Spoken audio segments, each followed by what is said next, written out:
जयपुर को सीएम गहलोत ने आज 500 बेड के नए अस्पताल की सौगात दी है। सीएम ने राजधानी के प्रताप नगर में RUHS से जुड़े इस नए अस्पताल का उद्घाटन किया।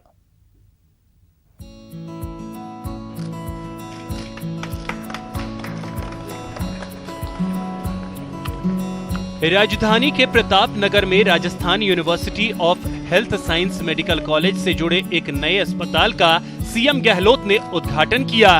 इस अवसर पर चिकित्सा मंत्री रघु शर्मा, चिकित्सा राज्य मंत्री और RUHS के VC भी मौजूद रहे। इस मौके पर सीएम ने कहा कि RUHS में नए कोर्स शुरू होने चाहिए जो MCI के पैरामीटर पर खरा उतरे। साथ ही सीएम ने कहा कि मेडिकल कॉलेज और उससे जुड़े अस्पताल में स्थायी तौर पर चिकित्सकों की व्यवस्था होनी चाहिए। जो मापदंड होते हैं उनमें हम लोग खरे उतर सकें, क्योंकि MCI का अपना अलग अलग मिजाज है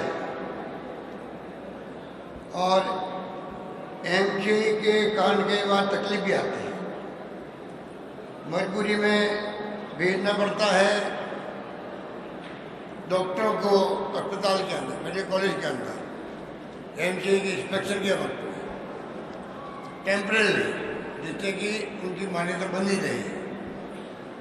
मैं स्वास्थ्य मंत्री को कह रहा था ये परंपरा अच्छी नहीं। तो वहीं इस मौके पर चिकित्सा मंत्री रघु शर्मा ने इस नए अस्पताल के परिसर में देश का सबसे बड़ा स्पाइनल इंजरी सेंटर जल्द तैयार करने का ऐलान किया। साथ ही चिकित्सा मंत्री ने स्टेट कैंसर इंस्टीट्यूट के करीब बनकर तैयार होने की भी जानकारी दी। अस्पताल आप देख रहे हो, इसका उद्घाटन आज गहलोत साहब के कर कमलों से हो रहा है।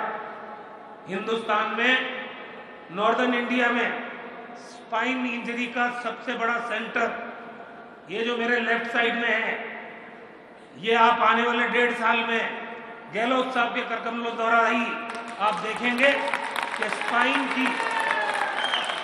की सर्जरी इस बगल वाली बिल्डिंग में शुरू होगी और मेरे राइट में कैंसर का मेरे ख्याल से मल्टी स्पेशलिटी, सुपर स्पेशलिटी अस्पताल राइट साइड में बनेगा। इस नए अस्पताल के बनने से जयपुर दक्षिण और इसके आसपास के जिलों के मरीजों को इसका फायदा मिलेगा, जिससे प्रदेश के सबसे बड़े सवाई मानसिंह अस्पताल पर मरीजों का भार कम होगा। न्यूज़ 18 राजस्थान के लिए गोवर्धन चौधरी के साथ सचिन शर्मा की रिपोर्ट।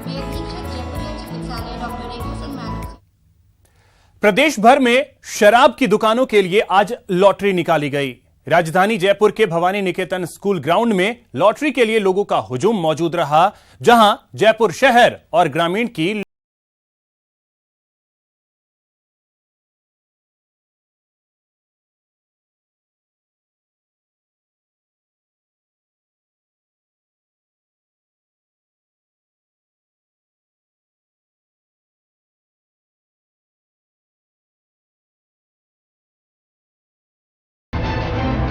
शराब की दुकानें आवंटित होने से पहले ही शराब की दुकानों के लिए भाग्य आजमाने वालों ने प्रदेश सरकार का खजाना भर दिया है।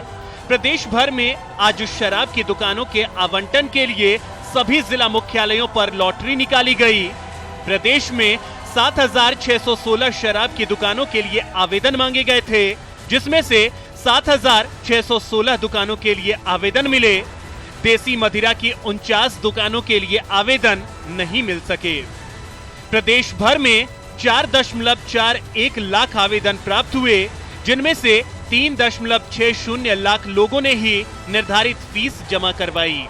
बता दें कि ये लॉटरी सुबह 11 बजे से जिला मुख्यालयों पर कलेक्टरों की मौजूदगी और देखरेख में निकाली गई। पिंक सिटी जयपुर की बात करें तो 404 दुकानों के लिए आवेदन पहुंचे, जिनमें अंग्रेजी शराब की 206 और देसी मदिरा की 196 दुकान शामिल हैं। जयपुर की लॉटरी भवानी निकेतन स्कूल परिसर में निकाली गई, जहां जिला कलेक्टर, आबकारी अधिकारी और पुलिस की मौजूदगी में पूरी पारदर्शिता के साथ लॉटरी निकाली गई। जयपुर शहर और ग्रामीण के लिए अलग अलग काउंटर बनाए गए। अजमेर आबकारी विभाग ने नए वित्तीय वर्ष के लिए देसी और अंग्रेजी शराब की दुकानों के आवंटन के लिए लॉटरी निकाली। शहर के जवाहर रंगमंच पर जिले की 371 मदिरा दुकानों के लिए विभाग के पास 8,069 आवेदन पहुंचे थे। विभाग को कुल मदिरा दुकानों में से 8 के लिए एक ही आवेदन नहीं मिला, जिसके लिए बाद में प्रक्रिया अपनाई जाएगी। वहीं 69 ऐसी दुकानें रहीं जहां पर एक से अधिक आवेदन नहीं मिले, लिहाजा विभाग ने कुल 294 दुकानों के लिए लॉटरी निकाली। विभाग को औसतन हर दुकान के लिए 28 आवेदन मिले। कोटा जिले में शराब की दुकानों की लॉटरी की प्रक्रिया यूआईटी ऑडिटोरियम में चली। अधिकारियों ने प्लास्टिक के डिब्बे से दुकानों की लॉटरी की पर्चियां पारदर्शिता के साथ निकाली।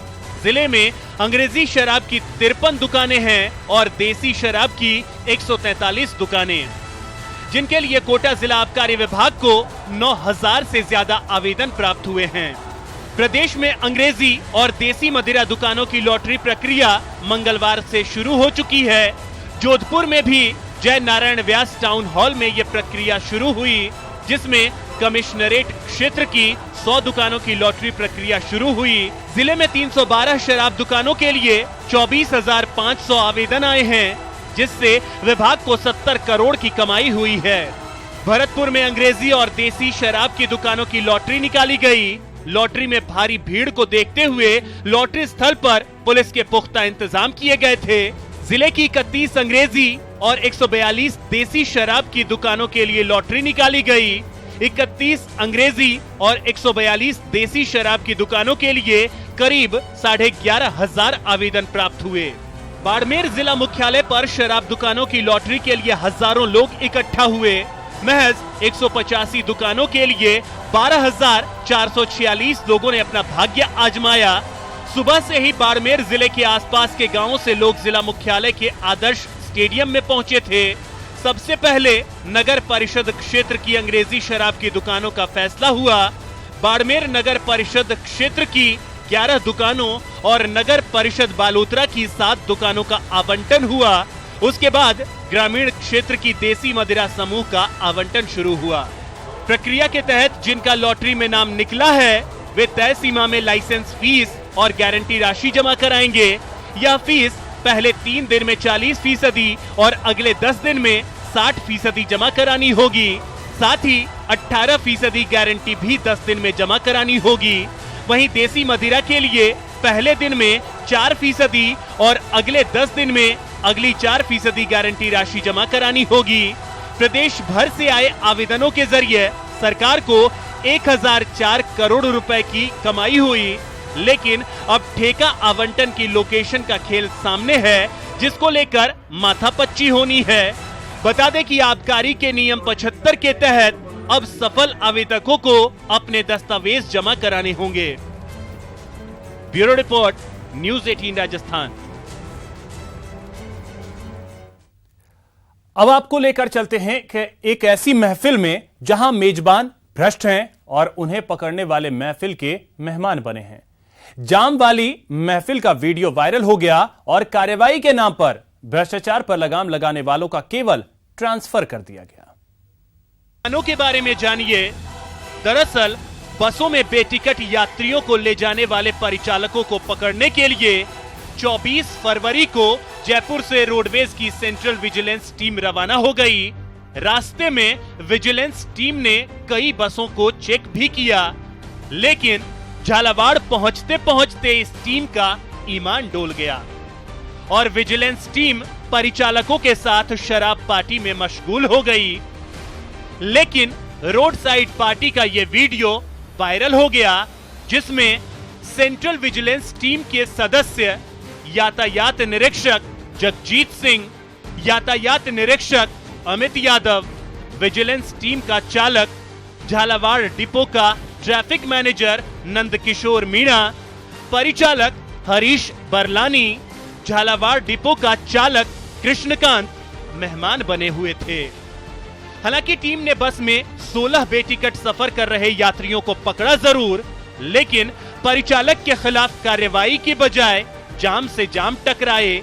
हैरानी की बात तो यह है कि वीडियो वायरल होने के बाद कार्रवाई के नाम पर प्रबंधन की तरफ से महज खानापूर्ति की गई।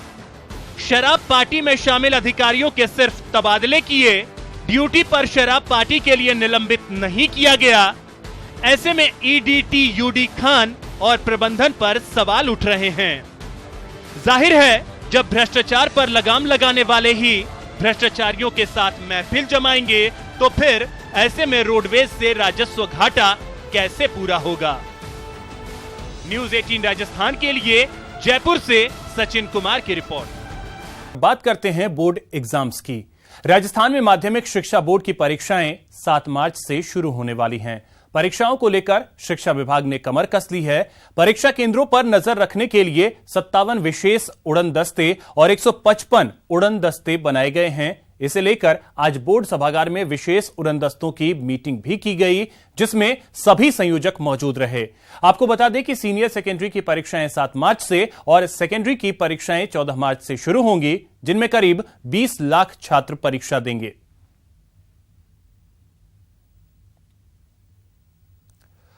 अब बात 13 पॉइंट रोस्टर की, जिस पर देश के साथ साथ प्रदेश में भी बवाल मचा है। क्या है 13 पॉइंट रोस्टर, बताते हैं आपको। सड़क पर स्टूडेंट्स संग्राम कर रहे हैं। शिक्षक जमकर नारेबाजी कर रहे हैं। 13 पॉइंट रोस्टर पर हाहाकार मचा है। पुलिस के साथ झड़प और केंद्र के खिलाफ नारेबाजी करते ये छात्र राजस्थान यूनिवर्सिटी के हैं। इनकी मांग 13 पॉइंट रोस्टर को खत्म कर 200 पॉइंट रोस्टर लागू करने की है।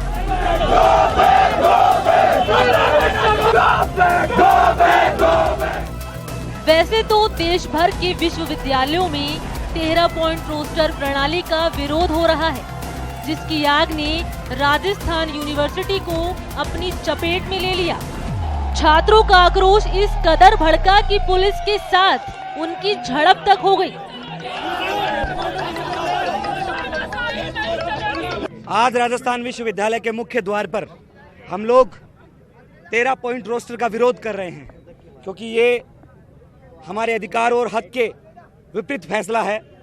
हम माननीय सुप्रीम कोर्ट से निवेदन करते हैं कि आप सभी हम लोगों की भावनाओं को समझते हुए, हम लोगों के भविष्य को मद्देनजर रखते हुए आप हमारे को उचित फैसला दें।